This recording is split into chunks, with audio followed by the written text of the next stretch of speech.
विधायक संशोधन का समर्थन करने के लिए आम आदमी पार्टी की ओर से खड़ा हुआ हूं सर। लेकिन ये सरकार जब पिछड़ों के हित में कोई बात कहती है तो मुझे हंसी आ रही थी। ये वही भारतीय जनता पार्टी है सर जिसके राज में उत्तर प्रदेश के अंदर आदित्यनाथ जी की सरकार में 69,000 शिक्षक भर्ती में 22,000 नौकरियां पिछड़े वर्ग के लोगों को मिलनी थी, उनकी 18,000 नौकरियां खाली। दूसरा सर, मंडल कमीशन का सपोर्ट किया। अरे सदन के अंदर तो कम से कम झूठ मत बोलो। वर्गीय विश्वनाथ प्रताप सरकार ने जब मंडल कमीशन लागू किया था तो आप कमंडल लेके निकल गए थे पूरे देश में, और उस कमंडल में भी आप क्या कर रहे हैं? मर्यादा पुरुषोत्तम भगवान श्री राम के नाम पे जो मंदिर बन रहा है उसमें चंदा चोरी हो रही है और कोई कार्रवाई नहीं हो रही है। जिस उत्तर प्रदेश का मैं रहने वाला हूँ वहाँ पर बहराइच के अंदर दलित का बच्चा घोड़ी पर चढ़ता है, उसको पीट के लहूलुहान कर दिया जाता है। उस उत्तर प्रदेश में हाथरस कांड होता है, रात को 2 बजे एक दलित की बेटी को जला दिया जाता है। उसी उत्तर प्रदेश में बलिया के अंदर जयप्रकाश पाल जो पिछड़े वर्ग का है उसको सारी सरकार के सामने, सीओ के सामने,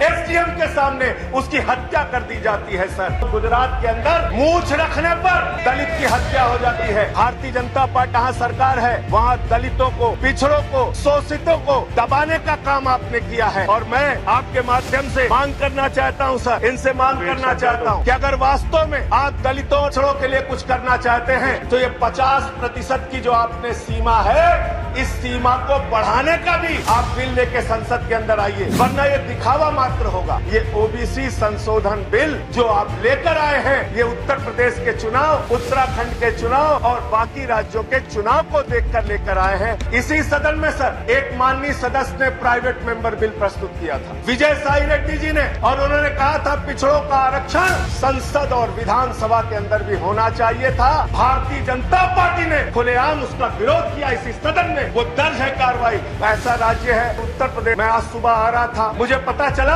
15वां मुकदमा लिख दिया मेरे ऊपर। गैंगस्टर बना रहे हैं सर, मुझे गैंगस्टर बना रहे हैं। योगी जी से कहिए इनकाउंटर कर देना। मेरा जुर्म क्या है, अपराध क्या है? मैंने चंदा चोरी का मुद्दा उठाया। पिछड़ों की बात आप कर रहे हैं। जो किसान आंदोलन पे 8 महीने से बैठा है वो भी पिछड़े वर्ग से है सर, उसको हक दीजिए। जो इस देश के पिछड़े वर्ग के लोग महंगाई से परेशान हैं, उनकी नौकरियां चली गई, उनको हक दीजिए उनका सर। कोरोना की महामारी से उनकी कमर टूट गई। उत्तर प्रदेश में धन्यवाद संजय सिंह जी, समाप्त कीजिए प्लीज। हजारों करोड़ का धन्यवाद और पानी चोरी करने का काम आपने किया। श्री विनय विश्वम जी, धन्यवाद। जब आप धन्यवाद संजय सिंह, समाप्त कीजिए। आरक्षण की सीमा भी बढ़ाइए।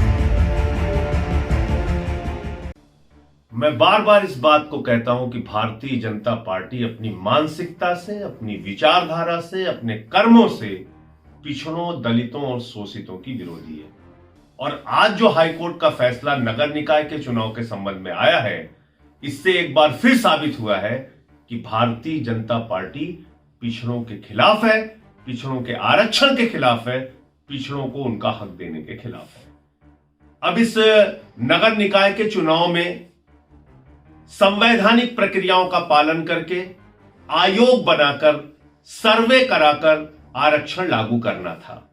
लेकिन जानबूझकर आदित्यनाथ जी की सरकार ने, भारतीय जनता पार्टी की सरकार ने ऐसा गड़बड़ आरक्षण किया कि हाई कोर्ट ने इनके नोटिफिकेशन को रद्द कर दिया। हाई कोर्ट ने इनके आरक्षण को रद्द कर दिया और यह कह दिया कि आप अगर प्रक्रियाओं का पालन करते हैं तो आरक्षण में ओबीसी को उनका हक मिलेगा। अगर आपने बगैर प्रक्रिया का पालन किए आरक्षण की व्यवस्था लागू की तो बिना आरक्षण के आप चुनाव करा दो। इसका मतलब उत्तर प्रदेश का नगर निकाय का चुनाव बगैर ओबीसी आरक्षण के होगा। क्या ये बात भारतीय जनता पार्टी के लिए, मोदी जी के लिए, केशव मौर्य के लिए, आदित्यनाथ जी के लिए यह साफ संकेत नहीं देती कि आपकी पार्टी और आपके नेता और आप लोग वास्तव में पिछड़ा विरोधी हो? अगर जरा सी भी आप में शर्म है तो सामने आइए और कहिए कि जो ओबीसी का आरक्षण है वो सही रूप में लागू किया जाएगा, और जब तक ओबीसी का, पिछड़ों का सही हक नहीं मिल जाता, सर्वे कराकर सही आरक्षण की व्यवस्था लागू नहीं हो जाती, तब तक चुनाव नहीं कराया जाएगा। और जो अधिकारी इसके लिए जिम्मेदार है, सरकार में बैठे हुए जो लोग इसके लिए जिम्मेदार हैं, उनके खिलाफ कार्रवाई होनी चाहिए, क्योंकि ये मैं साफ तौर पे कह रहा हूं, जानबूझकर किया गया कार्य है। भारतीय जनता पार्टी की पिछड़ा विरोधी मानसिकता को यह दर्शाता है।